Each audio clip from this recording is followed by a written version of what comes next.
नमस्कार, मैं नरेंद्र तिवारी। हमारी धरोहर में आपका स्वागत है। यूं तो प्रदेश में अनेक धरोहरें हैं जिनके इतिहास खुद बयां करते हैं। आज हम आपको एक ऐसी धरोहर के बारे में बताने जा रहे हैं जिसका भी इतिहास के पन्नों में नाम दर्ज है।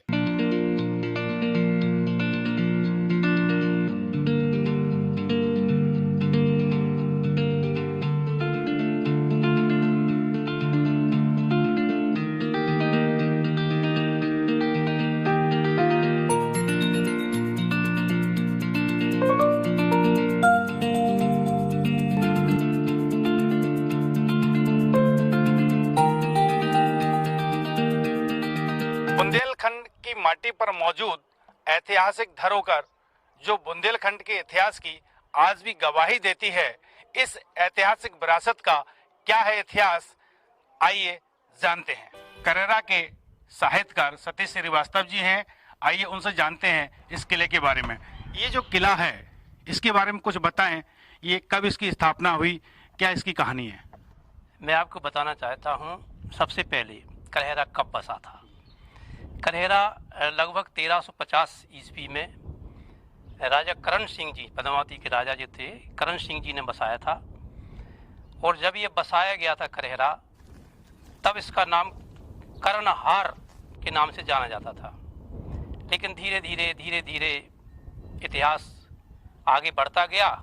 कर्णहार से करहार हुआ, करहार से करहारा हुआ, करहारा से आज करेरा के नाम से इस बस्ती को जानते हैं। इसके पश्चात लगभग 1618 ईस्वी में ओरछा के नरेश वीर सिंह जी देव ने इस, जहाँ ये एक गढ़ी का रूप था, उसको किले का रूप दिया था। और किले के रूप देने के साथ साथ इस करेरा नगर के लिए उन्होंने एक बहुत बड़ी सुरक्षा देने की दृष्टि से कोटा और परकोटा का निर्माण भी कराया था।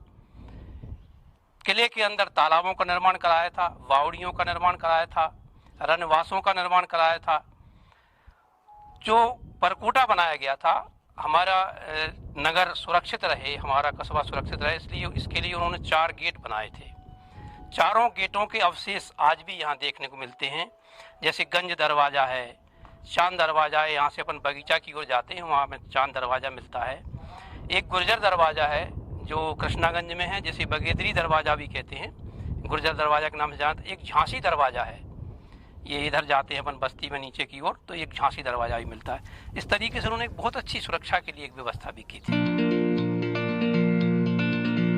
किले के ऊपर कई आक्रमण भी हुए हैं, बार बार इसके आधिपत्य बदला हुआ है, इसके बारे में थोड़ा बताएं, क्या है पूरा इतिहास?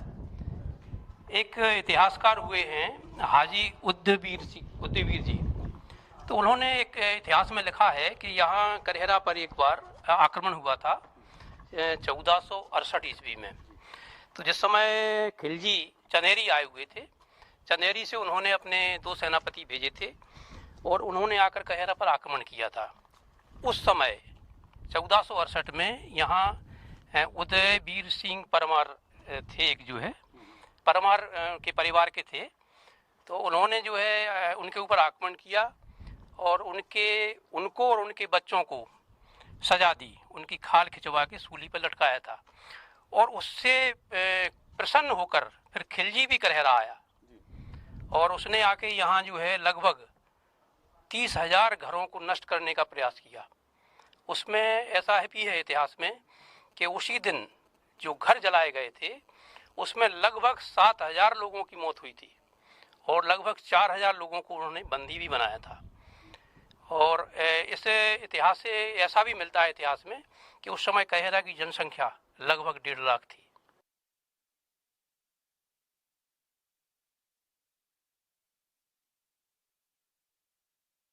क्या है ये राजा परमारों का किला रहा है, झांसी के करीब रहा है, तो कहीं ना कहीं झांसी की रानी का इस पर आधिपत्य रहा हो, इसके बारे में क्या कहानी है?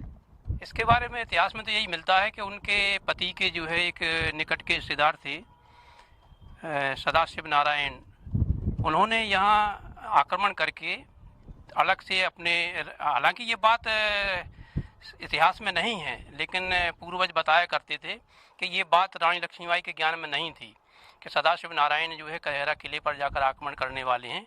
लेकिन जब उन्हें मालूम हुआ कि उन्होंने आक्रमण किया, उस समय यहाँ अंग्रेज़ों के अधिकारी निवास किया करते थे, रहने लगे थे इस किले में आकर। उनके तहसीलदार थे, उनके थानेदार थे, उनके सेनापति थे अंग्रेज़ों के।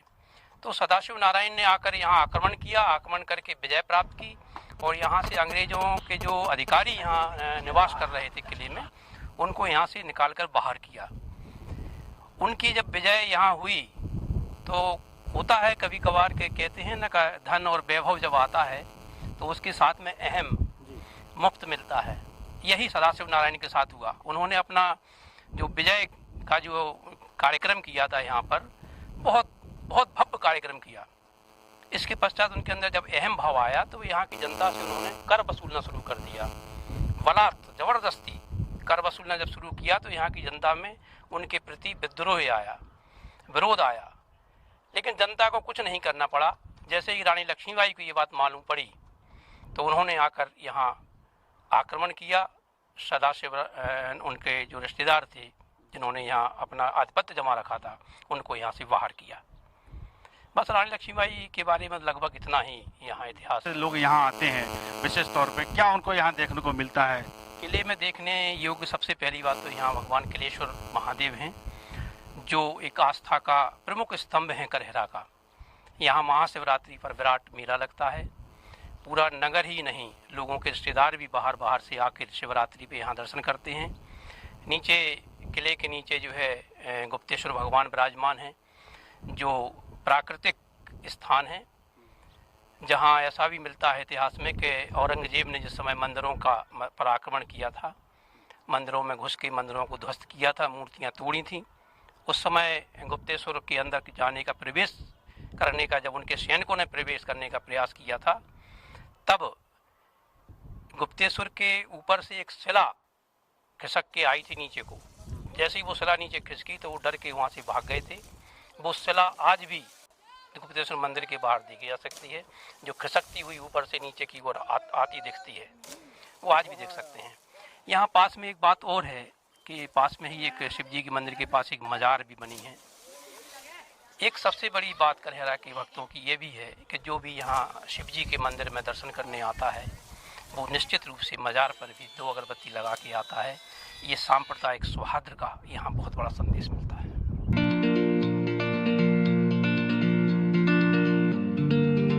अभी तक हमने कलहरा किले के इतिहास के बारे में जाना है।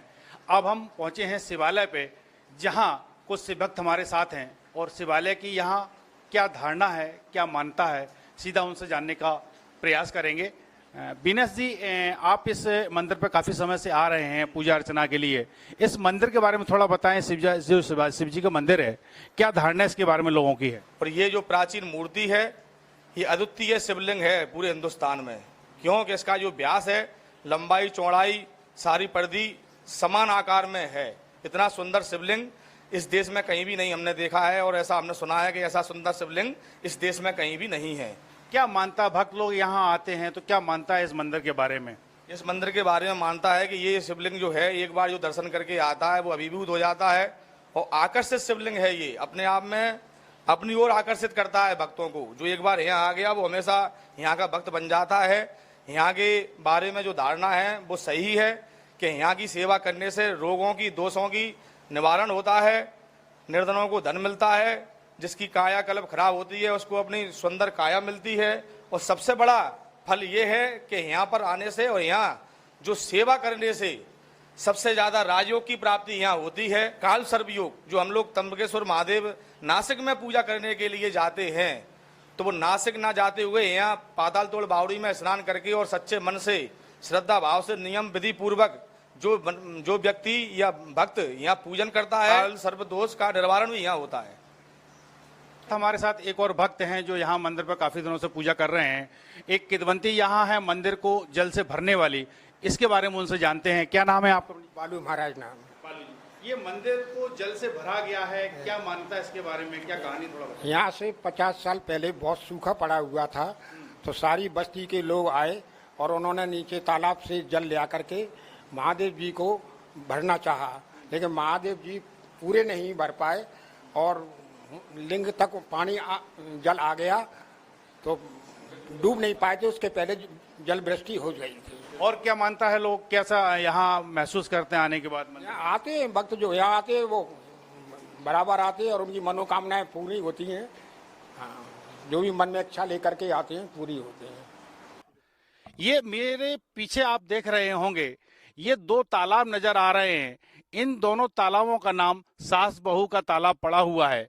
इसके बारे में भी एक किदवंती यहाँ है, और वो क्या किदवंती है उसके बारे में यहाँ जो बुजुर्ग हैं हम उनसे जानने का प्रयास करेंगे।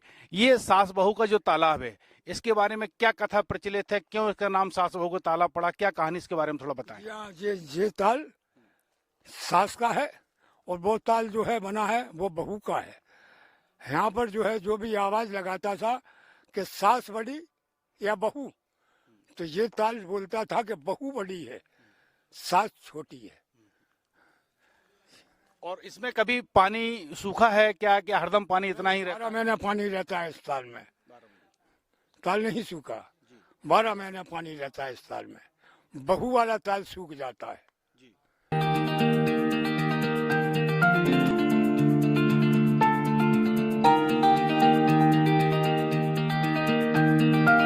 ये करेरा किले के अंदर मजार है, इसके बारे में अपनी अलग मान्यताएं हैं। और मोमनंस परिवार जो है वो यहाँ हर गुरुवार को चादर चढ़ाने, प्रसाद चढ़ाने आते हैं। लोगों की इसके प्रति भी धार्मिक आस्थाएं हैं। इसके बारे में थोड़ा अंदर दिखाने की कोशिश करेंगे। मजार जो है अंदर देखिएगा, पूरा यहाँ लोग आते हैं, पूजा अर्चना करते हैं और अपनी मनोकामना मानते हैं। इसके बारे में क्या इसकी मान्यता है, क्या इसका महत्व है, हम जानने का प्रयास करेंगे। ये जो मजार है ये किसकी मजार है, इस मजार का क्या महत्व है, इसके बारे में थोड़ा आप बताएंगे। जी, इस मजार पे जो है मैं तो खैर अभी आया 30 साल से, 30 साल करीब हो गई। ये बिल्कुल पड़ा था खंडर, और इसको जो है मैंने मरम्मत कराई। सब भाइयों से मैंने चंदा मांगा, और जिसमें जो है हिंदू धर्म ने मुझे बहुत मदद दी कि ये मजार मेरा तैयार है। लेकिन इस मजार को बोलते हैं पीर साहब का, यानी गाजी पीर। लेकिन नाम इनका जो है बताया गया है कि सालार खां बाबा है। और सालार खां बाबा जो थे वो फौज के कमांडेंट थे, यानी सिपह सालार। तो इनने कुछ सिद्धि प्राप्त की होगी, वो इनकी मान्यता होने लगी और यहाँ से काम होने लगे, काम होने लगे, आदमी आने लगे। कोई ऐसी घटना हो जो कि मजार के बारे में एक चमत्कार लोगों को लगा हो, जिससे लोगों की आस्था और ज्यादा बढ़ी हो, ऐसी कोई घटना आपको याद आ रही हो? ऐसा तो खैर मुझे नहीं लगा, क्योंकि मुझे 30 साल हैं। लेकिन यहाँ पे करस्मे मैंने जरूर देखे हैं। जी, क्या करस्मे? कि कोई अगर वैसा आ गया तो मेरे सामने फेंका गया था सीढ़ियों से, तो उसका पैर टूट गया था। यहाँ पर वो पी खाकर आ गया, तो मैंने उसको रोका, वो नहीं माना, चला आया, नशे में था। मैंने उससे कुछ नहीं कहा। यहाँ से वो गया और नीचे जो उतरा तो पहली सीढ़ी से उसको फेंक दिया। यहाँ पर जो है एक शख्स पेशाब कर रहा था, तो उसको यहाँ पर उल्टा कर दिया, और उल्टा करके उसको अच्छी मरम्मत करी। इंसान कोई नहीं दिख रहा था सिवा इनके, और यहाँ आदमी बहुत से थे, तमाशा देख रहे थे। घटनाएं कई हैं यहाँ पर। और अभी कुछ दिनों की बात है, यहाँ पर लकड़ियाँ काट रही थी। जब मैंने उनको रोका, नहीं रुके, तो यहाँ पर उनकी मरम्मत हुई, और मरम्मत हो गई। यहाँ से उसको उठा कर ले गए। वहाँ पता पड़ा कि बाबा ने इसको मारा है, तो वो लेकर आए, चादर लेकर आए, तबरुक लेकर आए, यहाँ फाता जलाई। मैंने माफ़ी मांगी, वो ठीक है। ये मस्जिद भी है, किले के अंदर मस्जिद है, उसका कहीं उपयोग अभी होता है मस्जिद का क्या?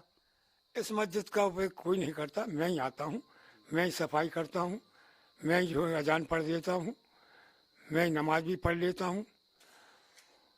यहाँ पर कोई नहीं आता। इस किले से जुड़े हुई कोई कहानी हो, आला उदल के टाइम की हो, कुछ हो, उसके बारे में कुछ बताएंगे आप?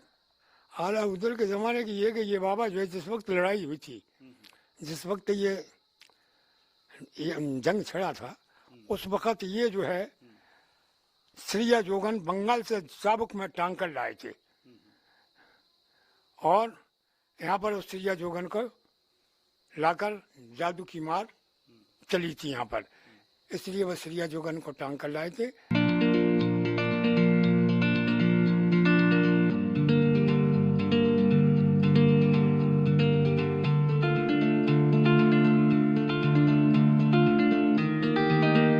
हमारी धरोहर में आज आपने करहरा किले के बारे में सुना, इसके रहस्य को, इसके इतिहास को भी जाना। एक नई धरोहर के साथ फिर होगी मुलाकात, तब तक के लिए दीजिए इजाजत। कैमरा सहयोगी संजीव साहू के साथ नरेंद्र तिवारी।